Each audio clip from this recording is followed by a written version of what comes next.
Bonjour mesdames et messieurs, une fois de plus, bienvenue dans cette nouvelle vidéo 100% IMI où nous allons voir l'allumage d'une LED avec un bouton poussoir grâce à Arduino Uno. Nous nous retrouvons également dans l'interface Proteus qui est bien évidemment une interface IDE qui permet de faire les câblages électroniques. Nous allons commencer par prendre nos différents composants. Nous partons dans P comme d'habitude, nous tapons Arduino, il y a une liste qui s'affiche. Et nous prenons la carte qui nous intéresse, Arduino Uno, vous double-cliquez et ça apparaît. Ensuite, vous tapez button qui veut dire bouton en anglais. Vous prenez button active et ça apparaît. Ensuite, vous tapez res qui représente la résistance. Vous prenez la résistance qui nous intéresse. Res, voilà, et ça apparaît également. Ensuite, vous prenez la LED. Quelle LED nous allons prendre aujourd'hui? La LED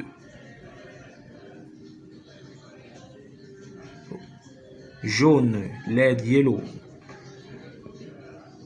Voilà, vous double-cliquez et ça apparaît. Nous avons fini de prendre nos composants, nous les posons dans l'interface de travail. Voilà, vous retournez convenablement au câblage. Ensuite, vous prenez le composant suivant que vous déposez. Et il faut rappeler que nous allons câbler notre LED sur la broche 4 du microcontrôleur. Voilà. Ensuite, nous prenons le composant suivant qui est la LED que nous plaçons et que nous retournons convenablement au câblage. Voilà. Ensuite, nous prenons la résistance. Nous partons prendre plutôt la masse.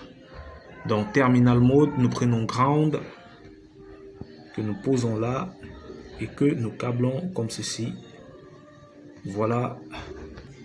Voilà mesdames et messieurs, après avoir câblé notre LED, nous allons câbler notre bouton poussoir en résistance de pull-up. Et pour cela, nous allons aller prendre d'abord la résistance que nous posons là et que nous retournons bien évidemment verticalement. Ensuite, nous allons aller prendre le bouton poussoir lui-même que nous allons déposer et retourner aussi convenablement.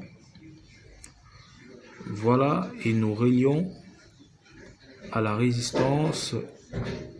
Ensuite, nous allons aller prendre dans Terminal Mode le Power qui représente l'alimentation 100 volts que nous allons câbler là. Ensuite, nous allons aller prendre la masse qui est Ground, toujours dans Terminal Mode que nous allons placer là et relier. Alors, il est important de rappeler que notre bouton poussoir sera câblé sur la pin 2 de notre microcontrôleur. Mais avant,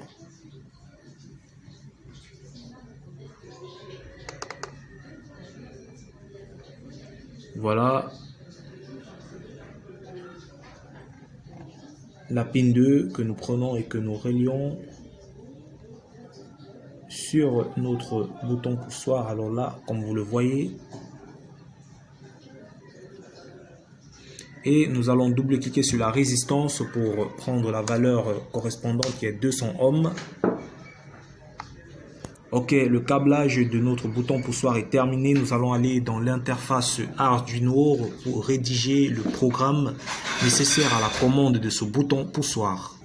Alors nous allons déclarer nos variables et nous avons pris la broche 2 et la broche 4. Donc nous allons déclarer int bottom qui est égal à 2 pour dire que nous avons posé le bouton poussoir sur la pin 2 du microcontrôleur. Ensuite int LED qui est égal à 4 parce que nous avons câblé notre LED sur la pin 4 du microcontrôleur. Ensuite nous revenons dans le void setup où nous écrivons pin mode suivi des parenthèses et du point virgule, et à l'intérieur des parenthèses nous écrivons bottom point virgule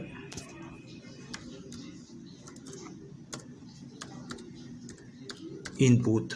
Et bien parce que le bouton poussoir est câblé en entrée et pin mode LED, bien sûr on ouvre les parenthèses, on met le point virgule et dans les parenthèses on écrit LED et output parce que bien évidemment notre LED est câblé en sortie. Voilà, output. Voilà, nous nous trouvons dans le void loop où nous allons déclarer une nouvelle variable qui est la variable état, qui va nous permettre de donner l'état du bouton poussoir, et pour cela nous utilisons la syntaxe int état égale à digital read.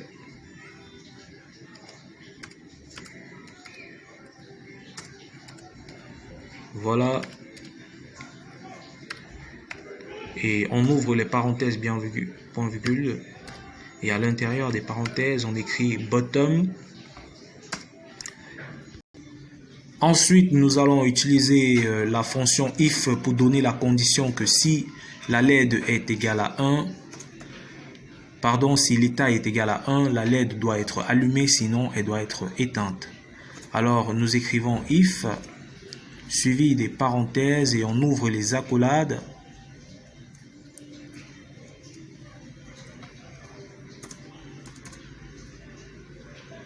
Et à l'intérieur des parenthèses, nous écrivons notre condition qui est bien sûr état haut. Alors, si cette condition n'est pas respectée, eh bien la LED reste éteinte. Dans le cas contraire, elle restera allumée.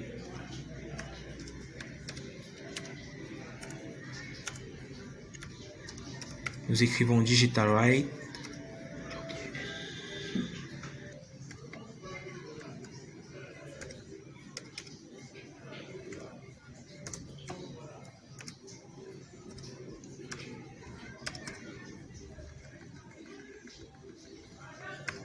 Voilà, digital.